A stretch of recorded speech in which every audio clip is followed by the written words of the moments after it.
Bismillahirrahmanirrahim. An Abi Hurairah radhiyallahu anhu qala Rasulullah sallallahu alaihi wasallam min husni islamil mar'i tarkuhu ma la ya'ni. Daripada Abu Hurairah radhiyallahu anhu, beliau berkata, Rasulullah sallallahu alaihi wasallam bersabda, sebahagian daripada keelokan seorang mukmin ialah meninggalkan apa yang tidak berfaedah baginya.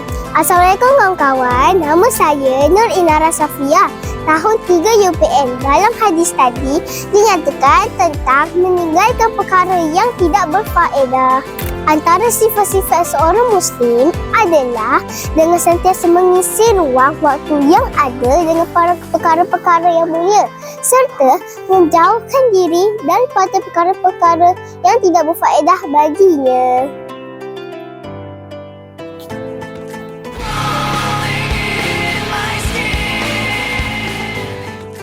Tanda kesempurnaan Islam seseorang itu ialah dengan perkara-perkara yang berfaedah dan bermanfaat, seperti membaca buku atau membaca Al-Quran.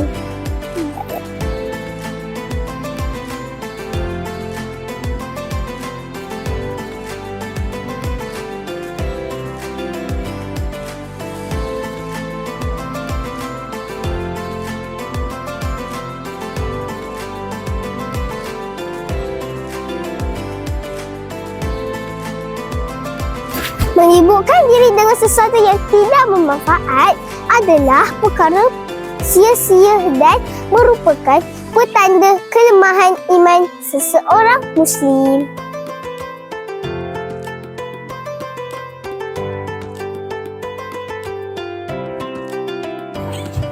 Ingat ya kawan-kawan, antara tanda sempurna Islam seseorang ialah jaga lidah dari perkataan yang sia-sia atau mengumpat.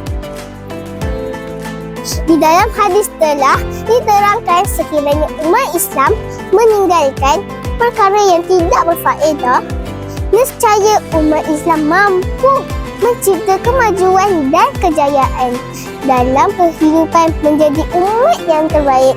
Sekian sahaja dari saya. Selamat menyambut Tahun Baru Awal Muharram.